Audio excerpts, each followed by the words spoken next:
പുതിയൊരു വീഡിയോയിലേക്ക് നിങ്ങൾക്ക് എല്ലാവർക്കും സ്വാഗതം. ഞങ്ങളിപ്പോ നിൽക്കുന്നത് കന്യാകുമാരിയിലാണ് കേട്ടോ. കന്യാകുമാരി എന്ന് കേൾക്കുമ്പോൾ എല്ലാവർക്കും ഭയങ്കര ഹരമാണ്. ഇതിന് മാത്രം എന്താണ് ഹരം എടുക്കുന്നതെന്ന് മാത്രം എനിക്ക് പിടികിട്ടുന്നില്ല കേട്ടോ. കന്യാകുമാരിയിലെ പകലത്തെ കാഴ്ചകൾ മൊത്തം നമ്മൾ ഒരു വീഡിയോ ആയിട്ട് ഉൾപ്പെടുത്തി നമ്മുടെ ചാനലിൽ പോസ്റ്റ് ചെയ്തിട്ടുണ്ട്. തീർച്ചയായിട്ടും നിങ്ങളത് കാണണം. കാരണം കാണേണ്ട കാഴ്ച തന്നെയാണ്. ഇവിടെ വന്നു കഴിഞ്ഞാൽ ഇവിടെ സംഭവിക്കുന്ന കാര്യങ്ങളും ഇവിടുത്തെ അനുഭവങ്ങളും, കാരണം അത് കണ്ടു കഴിഞ്ഞാൽ ഒരിക്കലും നിങ്ങൾ കന്യാകുമാരി കാണാൻ വേണ്ടി ആഗ്രഹിക്കത്തേ ഇല്ല. ഇത് കണ്ട 20 രൂപയുടെ സാധനങ്ങളാണ് കേട്ടോ. ഏതെടുത്താലും 20 രൂപയും. എന്തൊക്കെയാണെന്നൊന്നും അതിന്റെ അകത്ത് കയറിയൊന്നും നോക്കിയില്ല കേട്ടോ. എന്തായാലും ഇത് വാങ്ങിക്കാനും കുറെ ആൾക്കാരൊക്കെ നിപ്പുണ്ട്. ഇതാണ് നമ്മുടെ കന്യാകുമാരിയിലെ രാത്രികാല കാഴ്ചകൾ. കന്യാകുമാരിയിൽ രാത്രിയിൽ ഇനി എന്തുവാണ് നടക്കുന്നതെന്നൊക്കെ കാണണ്ടേ. നൈറ്റ് ലൈഫ് കണ്ടു കഴിഞ്ഞാൽ ശരിക്കും ഞെട്ടിപ്പോകും കേട്ടോ. പക്ഷെ എന്ത് തന്നെയാണെങ്കിലും ഭയങ്കര തിരക്കാണ് കേട്ടോ. മലയാളികളെയൊന്നും അധികം കണ്ടില്ല. കാരണം മലയാളികൾക്ക് കുറച്ചെങ്കിലും ബുദ്ധി ഉണ്ടെന്നാണ് എനിക്ക് തോന്നുന്നത്. കാരണം ചിന്തിക്കാനുള്ള കഴിവുണ്ട്. സത്യത്തിൽ ഇത്രയും ദൂരെ യാത്ര ചെയ്ത് എന്തിനാണ് ഇങ്ങോട്ട് വരുന്നതെന്ന് അവരൊക്കെ ചിന്തിച്ചു കാണും. വന്നവര് എന്തായാലും ഉറപ്പായിട്ട് വീണ്ടും വരത്തില്ല. അത്രയ്ക്ക് പണി കിട്ടുന്ന ഒരു സ്ഥലമാണ് കേട്ടോ. കാരണം ടൂറിസം ഭയങ്കരമായിട്ട് വികസിച്ചു വന്നുകൊണ്ടിരിക്കുന്ന ഒരു കാലഘട്ടത്തിൽ അപ്പൊ നമ്മളും അതിനുള്ള ടൂറിസ്റ്റുകളെ ആകർഷിക്കാൻ വേണ്ടി ഇനിയും ഇതിനെക്കാട്ടി ഇരട്ടി ആൾക്കാർ വരാൻ വേണ്ടി അതിനുവേണ്ട സൗകര്യമൊക്കെ ചെയ്യണം. അത് വല്ലതും നടക്കുന്നുണ്ടോ? ഇല്ല. ആ പണ്ട് വർഷങ്ങൾക്ക് മുമ്പ് വന്നപ്പോ ഉള്ളത് തന്നെയാണ് ഇപ്പോഴും ഉള്ളത്. ആ പാട് ഇവിടെ വന്നു കഴിഞ്ഞാൽ കാണാൻ വിവേകാനന്ദ പാറയും ടെമ്പിളും പിന്നെന്തുവാ കന്യാകുമാരി ബീച്ചും. ഇതിനപ്പുറം പിന്നെ എന്തുവാണുള്ളത്? പിന്നെ രാത്രിയിൽ ഇങ്ങനെ തേരാപ്പാര നടക്കാം. തേരാപ്പാര നടക്കുമ്പോ എന്തെങ്കിലുമൊക്കെ വാങ്ങിക്കാൻ ഇതുപോലെ എന്തെങ്കിലുമൊക്കെ കണ്ട് സമയം പോകും. അതിനാണ് ഇത്ര പാടുപെട്ട് ഇത്ര കഷ്ടപ്പെട്ട് ഇവിടെ വരെ വരുന്നത്. നിങ്ങൾ തന്നെ ചിന്തിക്ക്, ഇനി ഇവിടെ വരണ അതാ വേണ്ടേന്ന്. പക്ഷെ ഭയങ്കര തിരക്കാണ് കേട്ടാ. പകല് വന്നാലും ഭയങ്കര തിരക്ക്, രാത്രിയാണേലും ഭയങ്കര തിരക്ക്. അതെന്താണ് കാര്യം എന്ന് മാത്രം എനിക്ക് പിടികിട്ടുന്നില്ല. ഇവരൊന്നും എനിക്ക് ഒന്ന് വേറെ സ്ഥലമൊന്നും കണ്ടിട്ടില്ലെന്നാണ് തോന്നുന്നത്. അല്ലെങ്കിൽ പിന്നെ ഇങ്ങോട്ട് വരുക. ഞാൻ പറഞ്ഞേന്ന് നിങ്ങൾ പറയരുത് കേട്ടാ. അതിന് മാത്രം കാര്യമുണ്ട്. അതാ പറഞ്ഞത് ആ വീഡിയോ ഒന്ന് കാണാൻ വേണ്ടി. ഇത് കണ്ട. ഇനി നിങ്ങൾ കുറച്ച് ബാക്കി കാഴ്ചകളൊന്ന് കണ്ടു നോക്കിയോ.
ഇത് കണ്ട, ഞാൻ പറഞ്ഞില്ലേ ഭയങ്കര തിരക്കാണെന്ന്.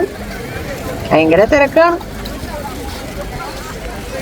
ആൾക്കാർക്ക് ഇങ്ങനെ വെറുതെ നടക്കുന്ന ഒരു രസമാണ്. അല്ല പിന്നെ എന്ത് പറയാനാണ്. എന്താ വഴിയോര കച്ചവടക്കാരൊക്കെ ഉണ്ട്. എന്തൊക്കെയോ സാധനങ്ങളാണ്. വിലപേശിയൊക്കെ എടുക്കാൻ വേണ്ടി പറ്റും കേട്ടോ. എന്തായാലും കാറ്റുണ്ട്, നല്ല രസമുണ്ട്. ഇവിടെ കൂടെ നടക്കുമ്പോ കാറ്റടിച്ചിട്ടേ അത് അടിപൊളിയാണ്. പിന്നെ കന്യാകുമാരി ബീച്ച് അടിപൊളിയാണ് കേട്ടോ. അതുപോലെ ഒരു ബീച്ചില്ല. എവിടെ ചെന്നാലും നമുക്ക് ആ ഒരു കാഴ്ച കാണാൻ വേണ്ടി പറ്റത്തില്ല. പിന്നെ അതെ ഇവിടെ വരുന്നവർക്ക് കയറി നിൽക്കാൻ വേണ്ടിയുള്ളത് ആ ഒരു മണ്ഡപം. തിരുവിതാംകൂറിന്റെ കാലത്ത് പണിത ഒരു മണ്ഡപമാണ്. അത് ഇവര് മെയിൻറ്റെയിൻ ചെയ്ത് ഇങ്ങനെ വെച്ചേക്കുവാണ്. ലക്ഷോപലക്ഷം ആൾക്കാർ ഇവിടെ വരും. അപ്പൊ അവർക്ക് മഴ പെയ്താലോ വെയിൽ വന്നാലോ അവരെവിടെ കയറി നിൽക്കും? എല്ലാരും ഓടിക്കയറുന്നത് അങ്ങോട്ടാണ്. അപ്പാടെ അതിൻ്റെ അകത്ത് എത്ര പേർക്ക് നിൽക്കാൻ പറ്റും? 10-15 പേര്. അവള് പകല് വന്നപ്പോ കണ്ടത് അതിൻ്റെ അകത്ത് കുറച്ച് പേര് കിടക്കുന്നു, കുറച്ച് പേര് ഇരിക്കുന്നു, കുറച്ച് പേര് ഫുഡ് കഴിക്കുന്നു, പിന്നെ കുറെ നായക്കുട്ടന്മാർ അതിൻ്റെ ഇടയിൽ കിടക്കുന്നു. എന്തൊരവസ്ഥയാണെന്ന് അറിയാവോ? വലിയൊരു ടൂറിസ്റ്റ് കേന്ദ്രത്തിന്റെ അവസ്ഥയാണ്. എന്തൊക്കെ ചെയ്യാം, എന്തെല്ലാം സജ്ജീകരണം ചെയ്യുന്നുണ്ടോ? ഒന്നാമത് ആംബുലൻസ് സൗകര്യം ഇല്ല, രണ്ടാമത് ലൈഫ് ഗാർഡ് ഇല്ല, പിന്നെ അതിന് മാത്രം ബാത്റൂമുകളില്ല, പിന്നെ ഉള്ളത് ഒരേ ഒരു ബോട്ട് കൊണ്ട് ലക്ഷക്കണക്കിന് ആൾക്കാരുണ്ട് ആ ബോട്ടിൽ കയറി വിവേകാനന്ദ പറയുന്നത് കാണാൻ വേണ്ടി പോകാൻ. അതും ലഭിച്ച് തുരുമ്പിച്ച ബോട്ടാ. എപ്പോ വേണേലും അപകടം സംഭവിക്കാം. അതിൻ്റെ അകത്ത് കയറുന്നവർ പ്രത്യേകം ശ്രദ്ധിക്കുക കേട്ടോ. നിങ്ങൾ ഭയങ്കര ആഗ്രഹത്തോടു കൂടിയായിരിക്കും വിവേകാനന്ദ പാറയൊക്കെ കാണാൻ വേണ്ടി പോകാൻ വേണ്ടി വരുന്നത്. ഒരിക്കലും നടക്കത്തില്ല. കാരണം ലക്ഷക്കണക്കിന് ആൾക്കാരാണ് ക്യൂ നിൽക്കുന്നത് വെളുപ്പാങ്കരം മുതൽ. പിന്നെ എങ്ങനെ പോയി കാണാൻ പറ്റും? പിന്നെ എന്തിനാണ് ഇങ്ങോട്ട് വരുന്നത്? അതിനു വേണ്ടിയല്ലേ. കൂടാതെ അവിടെ കെട്ടി അവിടെ ബീച്ചിന്റെ സൈഡിൽ ഇരിക്കാൻ വേണ്ടി ഈ സജ്ജീകരണം ചെയ്തിട്ടുണ്ട്. അതിന് കുഴപ്പമൊന്നുമില്ല, നല്ലതാണ്. പക്ഷെ അങ്ങോട്ട് ഇറങ്ങിപ്പോയി കുളിക്കുകയും സൈഡിൽ നിൽക്കുകയും ചെയ്യുന്നുണ്ട്. സാധാരണ ബീച്ചിൽ പോകുമ്പോൾ നമ്മൾ മണ്ണല്ലേ, മണ്ണിൽ നിൽക്കുന്ന പോലെയാണ് ഓരോരുത്തര് പോകുന്നത്. പക്ഷെ അവിടെ തറ മൊത്തം സിമെന്റ് ഇട്ട് വെച്ചേക്കുവാണ്. മഴ പെയ്തിട്ട് ഈക്കലും പായലും ഒക്കെ ആയിട്ട് കിടക്കുവാണ്. അത് ചേട്ടൻ നേരെ തെന്നി കടലിലോട്ടാണ് പോകുന്നത്. കഴിഞ്ഞ ദിവസം ഒരു അപകടം ഉണ്ടായതേ ഉള്ളൂ. എന്നിട്ട് പുറത്തുനിന്ന് ആംബുലൻസ് വിളിച്ചിട്ടാണ് ആളെ രക്ഷിച്ചോണ്ട് പോയത് കേട്ടോ. അങ്ങനെയൊക്കെ ഉണ്ട്. ഇവിടെ വരുന്നതിനൊന്നും കുഴപ്പമില്ല. ഓരോരുത്തർ ഇഷ്ടങ്ങളാണ് എവിടെ പോകണമെന്ന്. പക്ഷെ നിങ്ങളും കൂടെ ചിന്തിക്കണം, ഇവിടെ പോണോ, വെറുതെ നമ്മുടെ സമയം കളയണോ, ഇവിടെ കാണാൻ എന്തെങ്കിലും ഉണ്ടോ, അതോ ഇങ്ങനെ വെറുതെ ഇങ്ങനെ കറങ്ങി നടന്നാൽ മതിയാന്ന്. ഇവിടെ വന്നിട്ടുള്ളവർക്ക് അറിയാം അനുഭവം എന്തുവാന്ന്. അപ്പൊ ആരെങ്കിലും വന്നിട്ടുള്ളവര് നിങ്ങളുടെ അഭിപ്രായം നിങ്ങൾക്ക് കമന്റ് ചെയ്യാം കേട്ടോ. പക്ഷെ ഇതൊക്കെ കൊള്ളാം. ഇങ്ങനെ ഇതുപോലെ ഓരോന്നൊക്കെ വാങ്ങിച്ച് ഇതൊക്കെ കണ്ട് ഇങ്ങനെ നടക്കാം. ധാരാളം ടൂറിസ്റ്റുകൾ വരുന്ന ഒരു ടൂറിസ്റ്റ് കേന്ദ്രമാണ്. എന്തൊക്കെ സൗകര്യം ഒരുക്കാം, എന്തെല്ലാം ചെയ്യാം മറ്റുള്ളവരെ ആകർഷിക്കാൻ വേണ്ടി, അല്ലേ? അപ്പം ഓരോ വർഷവും നമ്മുടെ നാടിനെ, നമ്മുടെ സംസ്ഥാനത്തെ വികസിപ്പിച്ചെടുക്കേണ്ടത് അതാത് സംസ്ഥാനക്കാരുടെ കടമയാണ്, അല്ലേ? ഗവൺമെന്റിന്റെ കടമയാണ്.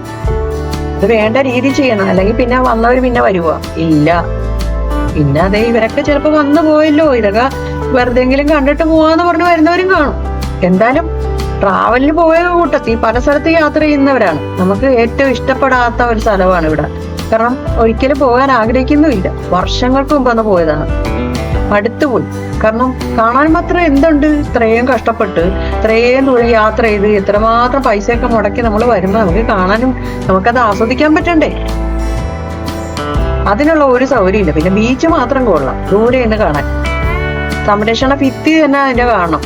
കടലിങ്ങനെ കയറി വന്നോണ്ടിരിക്കുകയാണ്. എല്ലാരും അവിടെ പോയി നിന്ന് ഭയങ്കരമായിട്ട് വെള്ളത്തിലോട്ട് കളിച്ച് ഇങ്ങനെ നടപ്പുണ്ട്.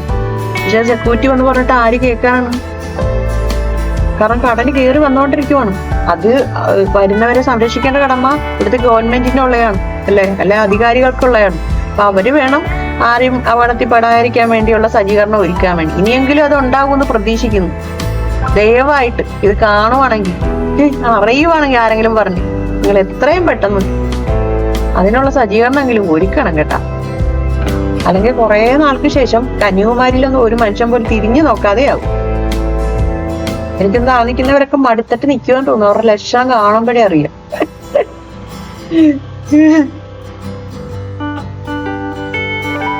നോക്കിയേ, എന്തായാലും കുറെ കടകളുണ്ട്. എല്ലാരും എല്ലാം വാങ്ങിക്കുകയും ചെയ്യുന്നുണ്ട് കേട്ടാ. സാധാരണ എല്ലാരും പറയും കന്യാകുമാരി പോവുകയാണെങ്കിൽ നമ്മള് ഫുഡ് കഴിക്കുവാണെങ്കിൽ പ്രത്യേകം ശ്രദ്ധിക്കണം, ടേസ്റ്റ് ഇല്ലാത്ത ഫുഡാണ് കിട്ടുന്നത്, കൂടാതെ ഭയങ്കര ബ്ലേഡ് വെച്ച് പൈസ മേടിക്കുന്ന കേട്ടോ. ശരിയാണ് പറഞ്ഞതൊക്കെ. നമ്മളിവിടെ വന്ന് പെട്ടുപോയതാണ് ആദ്യം ഒരു കടയിൽ കയറിയപ്പോ. പിന്നീട് അതിനുശേഷം ഒരു കട കണ്ടുപിടിച്ചിട്ടുണ്ട്. ആ കട ഉറപ്പായിട്ടും നിങ്ങൾ ഇവിടെ വരുവാണെങ്കിൽ ആ കടയിൽ കയറി ഫുഡ് കഴിക്കാവുള്ളൂ. നമ്മുടെ നാട്ടിലെ പോലെ നോർമൽ റേറ്റുമാണ്, നല്ല അടിപൊളി ടേസ്റ്റുള്ള ഫുഡാണ് കേട്ടോ, പറയാതിരിക്കാൻ വയ്യ. ഈ വീഡിയോ മുഴുവനായിട്ട് നിങ്ങൾ കാണണമെങ്കിൽ മാത്രമേ നിങ്ങൾക്ക് ആ ഒരു കാഴ്ച കാണാൻ വേണ്ടി പറ്റത്തുള്ളൂ. ഇത് കണ്ട, ഇതെനിക്ക് എന്തായാലും ഇഷ്ടപ്പെട്ടു. നല്ല ഫ്രഷ് മീനാണ് കേട്ടോ. കടപ്പുറ ഇതിന്റെ തൊട്ടടുത്ത് തന്നെയാണ്. അത് കാരണം ഫ്രഷ് മീനാണ്. അതുകൂടാതെ പണ്ടൊക്കെ വരുമ്പോഴേ ഇതുപോലെ കളറൊക്കെ പുരട്ടിയിട്ടാണ്, ചുമല കളറൊക്കെ പുരട്ടി ഇങ്ങനെ പൊതിഞ്ഞിങ്ങനെ തൂക്കിയിട്ടേക്കും. അതൊക്കെ കഴിക്കുമ്പോൾ തന്നെ വയറിന് പ്രശ്നമാണ്. ഇതാകുമ്പോൾ നല്ല മസാലയൊക്കെ പുരട്ടി നല്ല രീതി നല്ല വൃത്തിയായിട്ട്, ഇത് കണ്ടില്ല, വാഴയിലയും വെച്ച് അതുപോലെ പൊതിഞ്ഞ് ഒരു പൊടി പോലും അടിക്കാത്ത രീതിയിലാണ് വെച്ചേക്കുന്നത്. അതും എല്ലാം നല്ല നല്ല കൂടിയ മീനുകളാണ്. നോർമൽ റേറ്റുമാണ്. ഒരു വലിയ മീൻ അവിടെ ഇരിക്കുന്നതിനൊക്കെ ചോദിച്ചിട്ട് 350 രൂപയൊക്കെയാണ് അവർ പറയുന്നത്. വേണ്ട, എല്ലാം നല്ല നല്ല മീനുമാണ്, ഫ്രഷ് മീനുമാണ്, നല്ല ടേസ്റ്റുമാണ് കേട്ടാ. ഇതുപോലത്തെ 2 കടയുണ്ട്. ഇത് കണ്ടു കഴിഞ്ഞാൽ ആരാണേലും കൊതിച്ചു പോകും അല്ലെ. വേണ്ടാത്തവര് പോലും ഒന്ന് വാങ്ങിച്ച് കഴിക്കാൻ വേണ്ടി തോന്നും. അതേ രീതിയിലാണ് വെച്ചേക്കുന്നത്. നമ്മുടെ മുമ്പ് വെച്ച് തന്നെയാണ് ഒരു ഫ്രൈ ചെയ്ത് തരുന്നത് കേട്ടോ. എന്തായാലും ഇതുപോലത്തെ 2 കടയുണ്ട്, അപ്പുറം ഇപ്പുറം. 2 ഒരാടെ തന്നെയാണ്. പണ്ടത്തെ പക്ഷേ ഈ ഒരു കാര്യത്തിലൊക്കെ നല്ല മാറ്റമാണ് സംഭവിച്ചിരിക്കുന്നത്. ഫുഡൊക്കെ നല്ല വൃത്തിയുണ്ട്. പണ്ടൊക്കെ വരുമ്പോഴത്തേക്ക് ഇതുപോലെ വൃത്തിയൊന്നും ഇല്ലായിരുന്നു കേട്ടോ. ഇത്രയധികം വൃത്തിയൊന്നും ഇല്ല. ഇപ്പം ഒരു കുഴപ്പമില്ല. നല്ല വൃത്തിയുള്ള ഫുഡ് നമുക്ക് കഴിക്കാൻ വേണ്ടി പറ്റും. ഇതേണ്ട, അവരതിന് വില ചോദിച്ചപ്പോ 350 രൂപയെന്നാ പറയുന്നത് ഒരു മീന്. എന്തായാലും 350 നമ്മുടെ നാട്ടിലാണേലും അത്രയും കൊടുക്കണം അല്ലെ, ആ ഒരു മീൻ വാങ്ങിക്കുവാണെങ്കിൽ.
ഇവിടെ വന്ന ഒരു പ്രത്യേകത എന്താന്ന് വെച്ച് കഴിഞ്ഞാൽ ഒരുപാട് വെറൈറ്റി ഫുഡുകൾ കഴിക്കാൻ പറ്റും.